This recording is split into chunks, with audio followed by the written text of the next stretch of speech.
Hi everyone, कैसे हो आप सभी? I hope you are doing great. हाल फिलहाल में हमारे चैनल पे कमेंट आया जिसने मुझे सोचने पे मजबूर कर दिया। और वो कमेंट ये था कि एसएससी में इतने ज़्यादा ये सो कॉल्ड स्कैम्स हो रहे हैं, इतना हाई कट ऑफ जा रहा है, तो क्या अब बैंक पे स्विच करना ठीक रहेगा कि नहीं रहेगा? यार, ये जो चीज़ है ना, मैं आपको इसके बारे में बताने वाला हूँ कि आपको क्या करना चाहिए। और ये इसका कोई एक हार्ड एंड फास्ट रूल नहीं हो सकता। मैं मल्टीपल सिनेरियोस आपको इस वीडियो में बताऊँगा कि अगर आप इस कंडीशन में हैं तो आप ये कर सकते हैं, अगर आप इस कंडीशन में तो आप ये कर सकते हैं, अगर आपकी सिचुएशन ये है तो आप ये कर सकते हैं। ठीक है? क्योंकि जो इवेंचुअली जो कॉल लेना है ना, वो आपको लेना है। एंड बट मैं आपको ऑब्वियसली मेरे खुद के एक्सपीरियंस पे, जो मैंने खुद किया है उसके बेसिस पे एक बस चीज़ें बता रहा हूँ, एक्सप्लेन कर रहा हूँ कि ये चीज़ें होती हैं। और आप क्या कर सकते हैं। ठीक है? तो सबसे पहले देखिए, पहली बात, जैसा कि हम देख रहे हैं कि कट ऑफ बहुत ज़्यादा ऊपर जा रहा है। पर ठीक है, अगर कट ऑफ ऊपर जा रहा है वो भी हम सह लेंगे। पर जो एग्ज़ाम है ना, वो बहुत ज़्यादा लग पे हो गया है।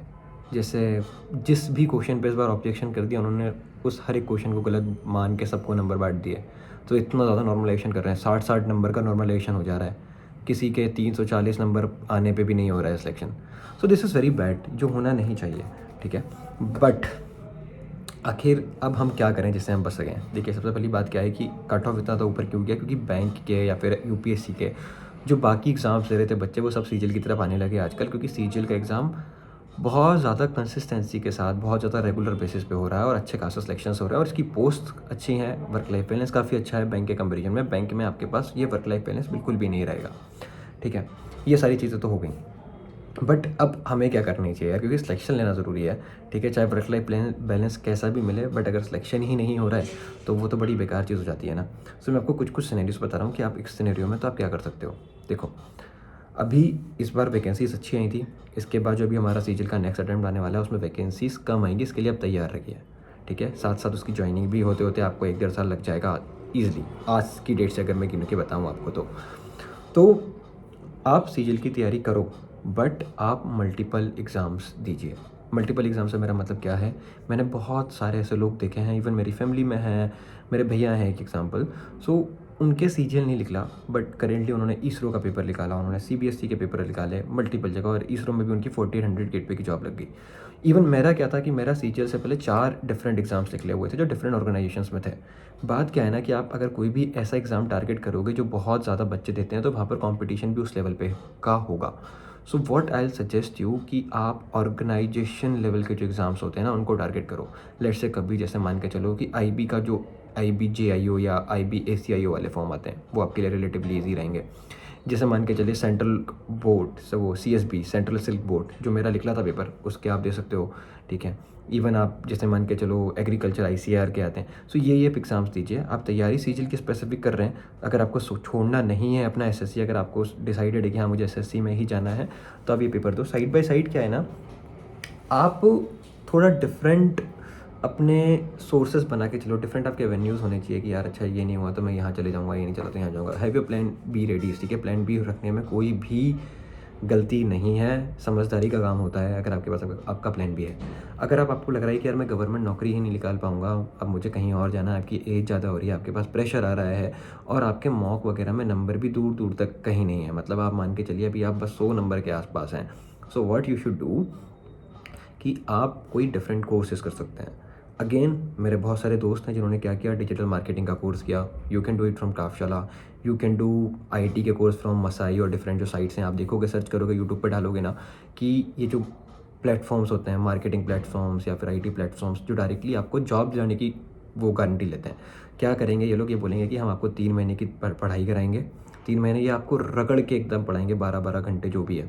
ठीक है? उसके बाद ये बोलेंगे कि आप हमें पैसे तब देना जब आपका हम 4.5 लाख का पैकेज लगा दें या 5 लाख का मिनिमम पैकेज लगा दें। तो इससे क्या होगा ना कि आप एक बार कॉर्पोरेट में एंट्री कर जाओगे। आप कॉर्पोरेट में एंट्री कर जाओगे तो धीरे धीरे आप स्विच मारोगे, आपका पैकेज बढ़ते जाएंगे, और अलॉन्ग साइड विद दैट आप पढ़ाई भी कर सकते हो अपनी सीजीएल की, अगर आपका मन करता है तो। जैसे मैंने क्या किया था, मैंने IT जॉब ली, उसके बाद जैसे मेरा तो कॉलेज से प्लेसमेंट हो गया था, IT जॉब दी, उसके बाद मैं उस उधर बिल्कुल भी सीरियस नहीं था। मैं बस जितना काम आता था उतना काम करता था, वर्क फ्रॉम होम मैंने लेके रखा हुआ था और सीजीएल की तैयारी करता था। सीजीएल मेरा निकल गया, मैं यहाँ पर आ गया। उससे पहले भी 4-5 एग्जाम्स निकाले।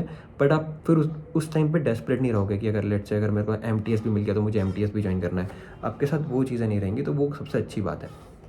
ठीक है, तो आप ये डिफरेंट चीज़ें सीख सकते हो। मैंने कुछ प्लेटफॉर्म्स का आपका नाम बताया, जैसे क्राफ्टला, मसाई और ऐसे डिफरेंट मल्टीपल प्लेटफॉर्म्स और हैं जहाँ पर आप सीख सकते हो। अब आपको क्या सीखना चाहिए, अगर आपका थोड़ा बहुत भी आईटी में इंटरेस्ट है ना, तो आईटी में जाओ, क्योंकि आईटी में पैकेज अच्छा है डिजिटल मार्केटिंग के कंपैरिजन में। या फिर जो डेटा एनालिसिस वाला जो आयोग है, डेटा एनालिटिक्स की जो आती हैं, उसमें जाओ, उसमें भी पैकेज काफ़ी अच्छा मिल रहा है। इवन आजकल यूट्यूब पे एक वो ऐड आते हैं ना, AI एंड ChatGPT एक्सपर्ट, उसको भी थोड़ा एक्सप्लोर करके देखो। ये सारे एक अच्छे सोर्सेज हैं आपकी एक रेवेन्यू, आपके लिए एक मनी, मॉनेटरी चीज़ें, मॉनेटरी सोर्स, पैसों का सोर्स जनरेट करने के लिए आपकी लाइफ में।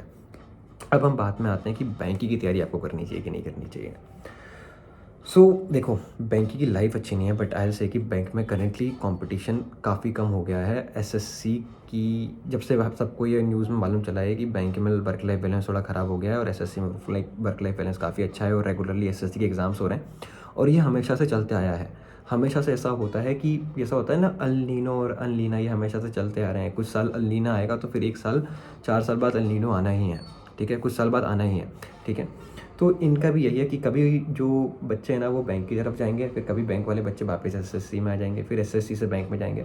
अब मेरे हिसाब से वो दोबारा से वो ट्रेंड चालू होगा है जब बच्चे एसएससी से बैंक में जाएंगे, क्योंकि अभी बैंक से बहुत सारे बच्चे एसएससी में जाएंगे क्या देखते हुए कि कंपटीशन नहीं, वर्क लाइफ बैलेंस काफ़ी अच्छा है। बट अब क्या देखेंगे कि यार कंपटीशन बहुत ज़्यादा बढ़ गया है एसएससी में, काफ़ी ज़्यादा। अगेन एसएससी का एग्ज़ाम पहले की तरह ही हरकतें करने लगा है, जहाँ पर एकदम लक बेस्ड हो गया है, आपको पता ही नहीं है कितने अच्छे आप नंबर लेके आओ, फिर भी आपको नहीं पता है। बट एसएससी 100% अगली बार से इन चीज़ों को थोड़ा सा इंप्रूव करेगा, फर्स्ट थिंग। और क्योंकि ये यही करता है, ठीक है, पिछली बार जो गलती होती है ना उसको चेंज करता है। जैसे पिछली बार उन्होंने की गलती क्या थी कि हम मान नहीं रहे थे, इन्होंने OKEY वाले शब्द को भी बोला कि ये शब्द है, इस बार बोला कि नहीं नहीं आप जो कह रहे हो सब सही। पिछली बार ये था कि नहीं नहीं जो हम कह रहे हैं वो सही, ठीक है। तो ये हमेशा ये करते रहेंगे। बैंक के लिए आप क्या करें, अगर आपका मन है बैंक की आप तैयारी ऑब्वियसली कर सकते हो, ठीक है, बस शिद्दत से थोड़ी पढ़ाई करनी पड़ेगी। और अगर आप बैंक की तैयारी करोगे ना तो आप कैट वगैरह के एग्ज़ाम्स भी अच्छे तरीके से देख सकते हो अगर आप शिद्दत से बैंक की तैयारी करो तो। अगर आप अपनी प्रिपरेशन के बस स्टार्टिंग फेज़ में हैं, आपको प्रिपेयर करते हुए अभी मान के चलिए कि बस कुछ साल ही हुए हैं, ठीक है, या फिर 1 आध साल हुआ है, 6 महीने हुए हैं, आपका अभी एसएससी का सिलेबस भी कंप्लीट नहीं है, आई सजेस्ट यू कि आप बैंक की तरफ जा सकते हैं, बैंक की तैयारी कर सकते हैं, क्योंकि अभी आपने कुछ ऐसा नहीं पढ़ा है जो दोनों में बहुत ज़्यादा डिफरेंशिएटर हो, ठीक है। तो अगर आपको लग रहा है कि मुझे एक क्विक जॉब चाहिए, थोड़ा सा कंपटीशन कम चाहिए, तो आप बैंक में जा सकते हैं। लाइफ भी अच्छी है, लोन वगैरह भी मिल जाते हैं, और बैंक में रह के भी लोग बाग एसएससी की तैयारी कर रहे हैं। तो अगर आप एक बार बैंक की तैयारी कर लोगे तो आपकी जो बेसिक मोटी मोटी तैयारी है ना वो एसएससी की हो जाएगी, और आप अपनी जॉब के साथ भी एसएससी की तैयारी कर सकते हैं। बट जो मैं आपको सजेस्ट करूँगा, जो सबसे प्यारा आपके लिए रहेगा, वो यही रहेगा कि आप जो डिफरेंट ऑर्गेनाइजेशंस के एग्ज़ाम हो रहे हैं वो निकालो, या फिर अगर आपको लग रहा है कि आपकी एज हो रही है तो गो इनटू द कॉर्पोरेट, और कॉर्पोरेट में रहते हुए पढ़ाई करो, ठीक है। बाकी कुछ लोग अगर बस स्टार्ट कर रहे हैं अभी, तो आई विल सजेस्ट यू कि एसएससी अब स्टार्ट करने का टाइम नहीं है, क्योंकि एसएससी अगर आप अभी स्टार्ट करते हैं तो कंपटीशन इतना है कि आपको 3 से 4 अटैम्प्ट लग जाएंगे आपकी ड्रीम पोस्ट या 4600 गेट पे की पोस्ट पे आने के लिए। इस लेवल का कंपटीशन है अगर आप बस नॉर्मल पढ़ोगे। वहीं पर अगर आप अभी बैंक स्टार्ट करोगे तो आप 2 साल में एक अच्छे लेवल का अटैम्प्ट दे सकते हो। दिस बीइंग सेड, बाकी मैंने बस आपको ये सिनेरियोज बताए हुए हैं। बाकी जो फाइनल कॉल है ना वो आपका ही रहने वाला है, और आपको डिसाइड करना है कि आपको क्या करना है। Guys that is it in this video. बाकी अगर आपका कुछ भी डाउट्स हो तो please write in the comment section, और मुझे बताइए कि आप लोगों की क्या चॉइसेस है, आप क्या करने की सोच रहे हैं, बैंक, एसएससी, या कॉर्पोरेट में जॉब, या फिर सभी कुछ एक साथ, या फिर मेरी तरह YouTube. So do let me know guys. मिलते हैं अगली वीडियो के साथ। Bye bye, take care, see you soon, signing off. Jatin गुड़िया।